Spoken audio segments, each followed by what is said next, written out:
मैं एक बार आपसे अनुरोध करूंगा कि माता रानी के चरणों में आप एक बार जयकारा लगाए। जयकारा शेरा वाली की, बोल साचे दरबार की। वैसे मेरी तबीयत खराब थी, लेकिन आपके प्रेम ने, आपके प्यार ने मुझे यहाँ तक लेकर के आया। मैं आपका आभार व्यक्त करता हूँ। और सर्वप्रथम मैं इस मंच के माध्यम से, जो मैंने कुछ दिनों पहले आपका आभार व्यक्त नहीं किया, 213 मतों से आपने जो हमें विजय दिलाई है, उसके लिए भी हम आभार व्यक्त करते हैं आप सभी का। और जैसे कि हम आप बता अभी जैसे कि मेला है, तो मेले का एक सारांश होता है कि मेला मतलब मिलाप। हम देखते हैं आज पूरी दुनिया मोबाइल और अन्य प्रकार के डिजिटल उपकरण में आ चुकी है, तो हम लोगों को किसी से मिलने की बिल्कुल भी मुलाकात नहीं हो पाती। लेकिन एक मेला मतलब एक ऐसा कार्यक्रम होता है जिसके माध्यम से क्या है, हम एक दूसरे से मिलते हैं। तो इस मेले को भी बढ़ाने के लिए 26 जनवरी के लिए इस समिति का भी मैं आभार व्यक्त करता हूँ। और जैसे कि मैं थोड़ा सी बात आपके सामने रखना चाहता हूँ, जैसे कि यहाँ माता शक्ति भी बैठी हुई है, एक छोटा सा संदेश देना चाहता हूँ, क्योंकि मैंने बहुत जगह पे एक चीज देखी है और उसे महसूस किया है। जैसे कि व्यवसायिक शिक्षा के बारे में मैं बताना चाहता हूँ थोड़ा सा, क्योंकि ये हर घर की रीत और ये हर घर की प्रीत है। चाहे तो मैं राजनीति की भी बात कर सकता हूँ, लेकिन ये उचित नहीं होगा, क्योंकि राजनीति की तो हर कोई बात करता है। लेकिन मैं इस मंच के माध्यम से आपको एक अच्छा संदेश देना चाहता हूँ। जैसे कि हम देखते हैं बहनों की शादी होती है, लड़कियों की शादी होती है, तो कभी क्या होता है उनके घर में एक ऐसे, उनके पति तो अच्छे निकल जाते हैं, लेकिन कभी कभी ऐसा होता है कि उनके पति अच्छे नहीं निकल पाते। इसलिए मेरा आपसे अनुरोध है कि व्यवसायिक शिक्षा के माध्यम से आप अपने बच्चों को इतना पढ़ाएं। व्यवसायिक शिक्षा क्या है, ये मैं थोड़ा सा संदेश दे देना चाहता हूँ। जैसे आप देखते हैं सिलाई सेंटर आजकल बहुत जगह पे हो चुके हैं। उसके बाद में एक और संदेश है, जैसे ब्यूटी पार्लर हो चुका है। तो मैं आपसे एक ही अनुरोध करूंगा कि अपने बच्चों को अच्छा सिखाए, अच्छा पढ़ाए, ताकि वो अगर किसी घर में जाए और उन्हें कोई विकट परिस्थिति भी अगर आ जाती है उनके समक्ष, तो वो अपना कार्यभार संभाल सके, किसी के बल पर न रहे और किसी पर आश्रित न रहे।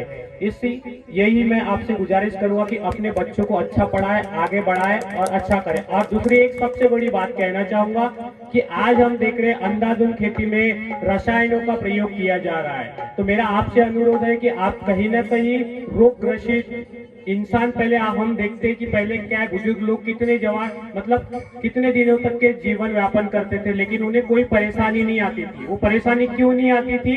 क्योंकि वो टोटली ऑर्गेनिक खाते थे। दवाओं का छिड़काव और सोडों का छिड़काव या फिर रसायनों का छिड़काव कम हुआ करता था। लेकिन आज के युग में क्या हो रहा है कि रसायनों का प्रयोग ज्यादा मात्रा में हो रहा है। तो इसलिए मेरा आप सभी से अनुरोध है कि आप रसायनों का प्रयोग कम करें और अधिक से अधिक ऑर्गेनिक की ओर बढ़े। ऑर्गेनिक की ओर बढ़ेंगे तो जो कैंसर है और अन्य प्रकार की जो चीजें हैं वो कम होगी। और दो बातें कहना चाहूंगा, हमारे देश के ऐसे दो ग्रंथ है जो सबसे ज्यादा माने जाते हैं, एक है रामायण और एक है भगवत गीता। ये बताने का मेरा रीजन इसलिए है, मतलब महाभारत इसलिए बताने का रीजन है, उनका एक ही सार है कि अगर आप दुश्मनी किसी से लोगे और लास्ट में उसका सारांश क्या निकलेगा, या आप झगड़ा करोगे या अन्य और भी चीज करोगे, तो उन दोनों ग्रंथों से एक ही हमें सीख मिलती है कि उससे हमें झगड़ा अगर हम किसी से भी करते, झगड़े का एक ही सारांश है, सीधे विध्वंस। जैसे कि हमने महाभारत में देखा है कितने सारे लोगों और वीर पुरुषों की जो है लाशें बिछ गई, उससे क्या निकला? उसका निष्कर्ष कुछ भी नहीं निकला। इसलिए मेरा आप सभी से अनुरोध है, मिलकर रहिए, सबसे अच्छे से रहिए। और इस गांव के विकास की बात है तो गांव का विकास तभी होगा जब हम सब मिलके रहेंगे। देखिए मैंने ये कर दिया, मैंने वो कर दिया, और मैं चाहता हूं कि अगर डोरे जी से कोई गलती भी हो जाती है तो आपका पहला कर्तव्य है कि आप आकर के उन्हें सूचित करें कि आपसे ये गलती हो रही है। हाँ, नहीं सुनेंगे तब की बात अलग है, उनके ऊपर भी और भी कोई शक्तियां है जो शायद सुन ले। तो मेरा आपसे एक ही अनुरोध है कि हम सब जब तक ये मिलकर के विकास तभी होता है। एक विकास कब होता है? जब हम सब मिलकर करते हैं। जैसे घर में आज अब एक छोटा सा और एक संदेश देना चाहता हूँ, जिस घर में अगर मान के चलिए 4 भाई लोग रहते हैं, अगर वो एक साथ में है तो उस घर का विकास है। लेकिन अगर वो अलग अलग हो गए तो विकास कहीं ना कहीं कमजोर हो जाता है। तो इसका एक ही सारांश है, तो हम सबको मिलकर के विकास करना पड़ेगा।